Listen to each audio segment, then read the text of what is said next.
You are eating carefully. You have cut back on portions, reduced sugar, stopped having seconds.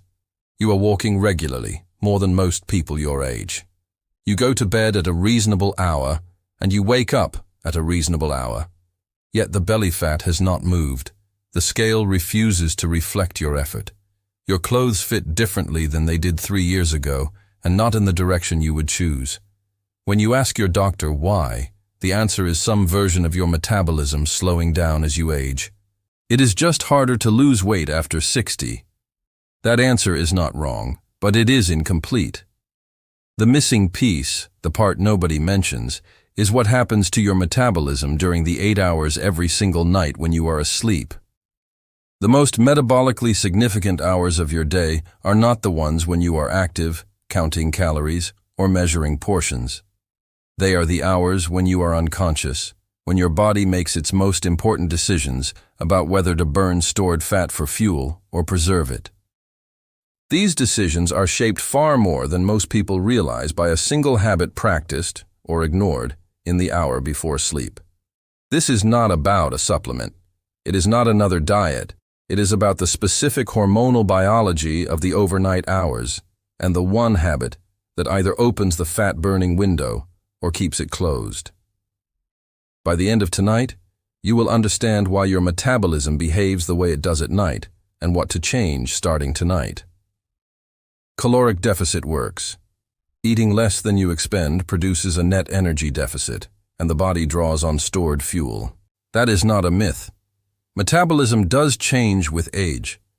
Basal metabolic rate declines, muscle mass tends to decrease, and the hormonal environment governing fat storage and fat burning shifts, making weight management genuinely harder after 60. This is all true. But the conversation about weight loss stops too early.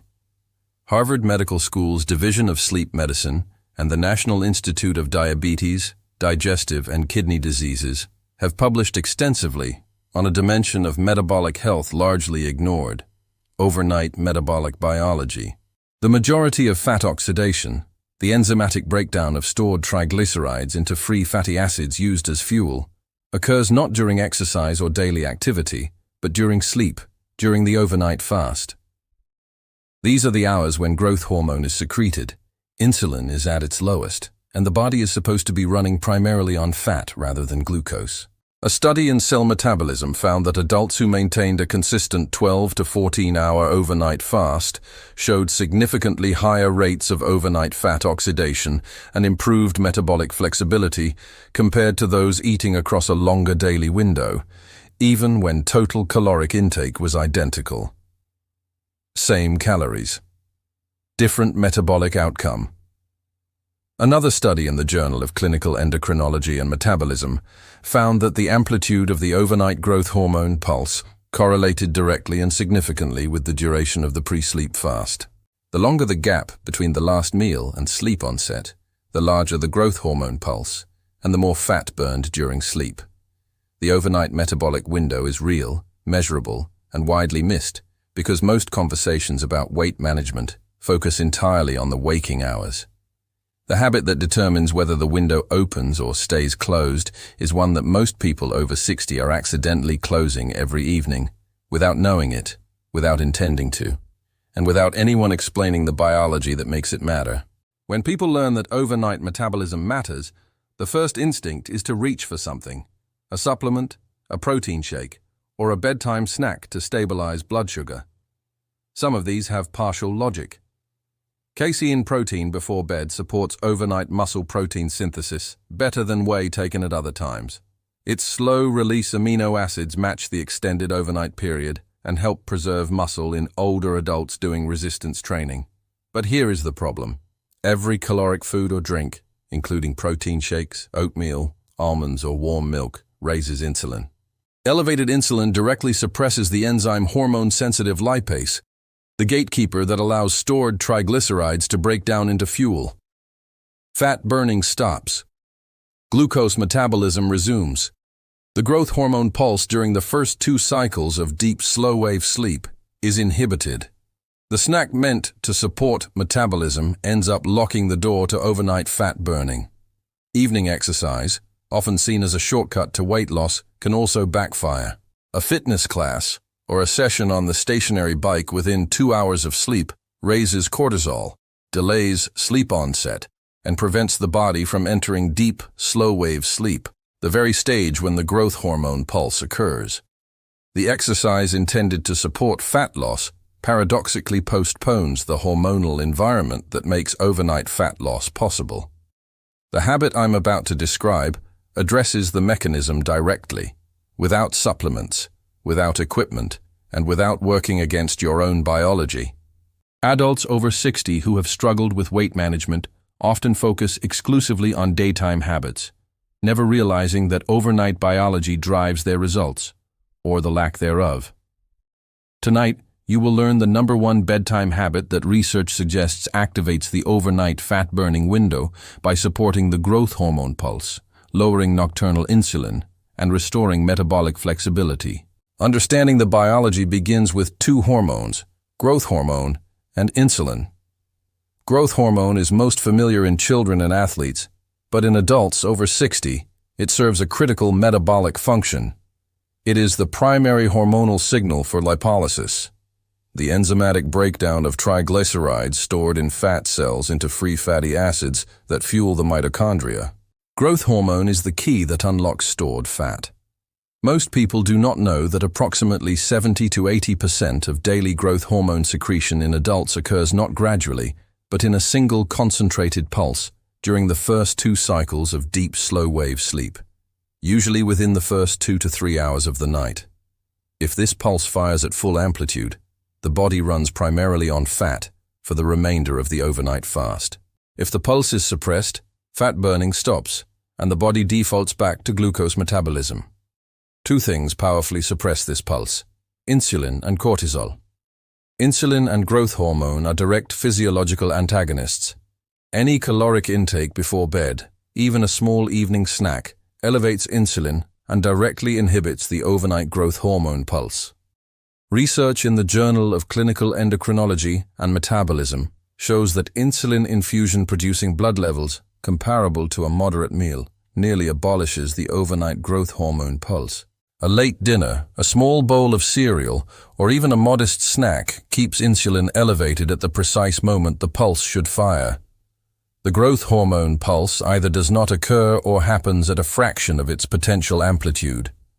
The fat-burning window closes before it ever properly opens. Cortisol is the second suppressor. Elevated nocturnal cortisol, driven by screen exposure before bed, late heavy meals, sleep fragmentation, or chronic stress, activates the sympathetic nervous system, prevents the transition into deep, slow-wave sleep, and directly inhibits growth hormone secretion. Adults over 60 who consistently expose themselves to these evening cortisol-raising habits systematically suppress their overnight growth hormone pulse night after night. The metabolic consequence: impaired fat oxidation and progressive fat accumulation, particularly in the abdominal region, is exactly what most describe when they say they are doing everything right and the belly fat will not shift. Metabolic flexibility, the body's trained capacity to switch between glucose and fat as its primary fuel source, is the other key concept. In a metabolically flexible state, the transition from glucose burning during waking activity to fat burning during the overnight fast is smooth and efficient. In metabolically inflexible adults over 60, the body remains locked in glucose burning mode even overnight. Consistent 12 to 14-hour overnight fasting progressively restores metabolic flexibility, improving fat access within 2 to 4 weeks. The habit that most powerfully determines whether fat burns or is stored tonight is about timing. Finish your last meal or snack at least 3 hours before bed, and protect a minimum 12-hour fast until the first food of the following morning. This is time-restricted eating, not prolonged fasting, not starvation, not extreme dieting. 12 hours is the baseline most adults naturally maintained before modern evening culture introduced late-night eating. 14 hours produces a larger growth hormone pulse and deeper fat oxidation, but 12 is the evidence-supported threshold to begin adaptation. The last meal must finish at least 3 hours before your target bedtime. The postprandial insulin curve, following a moderate evening meal, takes approximately 2.5 to 3 hours to return toward the low baseline that allows the growth hormone pulse to fire. 2 hours is insufficient. 3 hours works. If your bedtime is 10 o'clock, your eating cutoff is 7. If 11, your cutoff is 8. The exact clock time matters less than the 3-hour gap. Nothing caloric after this point. No fruit, no crackers, no juice, no milk, no honey. Water, plain herbal tea, hibiscus, chamomile, or passion flower only until the fast closes the next morning. Consistency is critical. Metabolic benefits are not only chemical, but also circadian. When your eating cutoff is at the same time each evening, your body's metabolic clock anticipates the fat-burning window, improves insulin sensitivity at the right times, and trains the growth hormone pulse. Irregular timing, finishing at 6 on Monday, 9 on Thursday, skipping weekends, resets the adaptation. Consistency within a 30-minute window every evening builds the metabolic training effect. How you break the fast matters almost as much as observing it. High glycemic breakfasts, cereal, toast, fruit juice, sweetened yogurt, produce sharp insulin spikes that rapidly close the fat oxidation window opened by the overnight fast.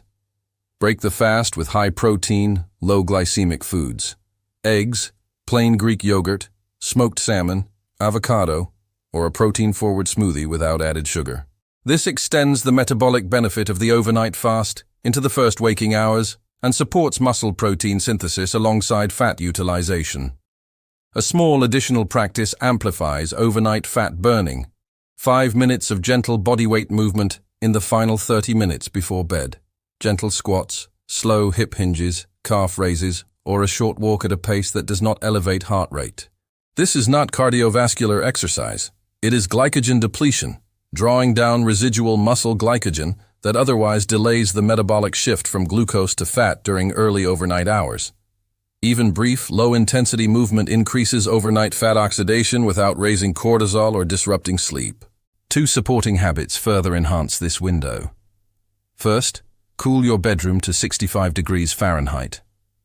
Cooler sleep environments activate brown adipose tissue, metabolically active fat that burns calories to generate heat.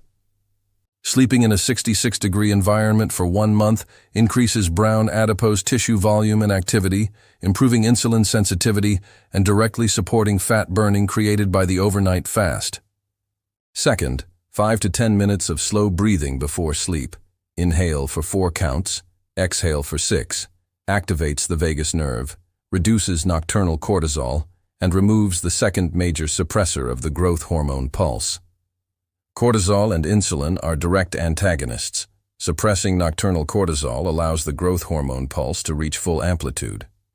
5 rules determine whether the overnight fat-burning window opens or stays closed. Rule 1. A minimum 12-hour fast every night, without exception. Occasional fasts yield occasional benefits.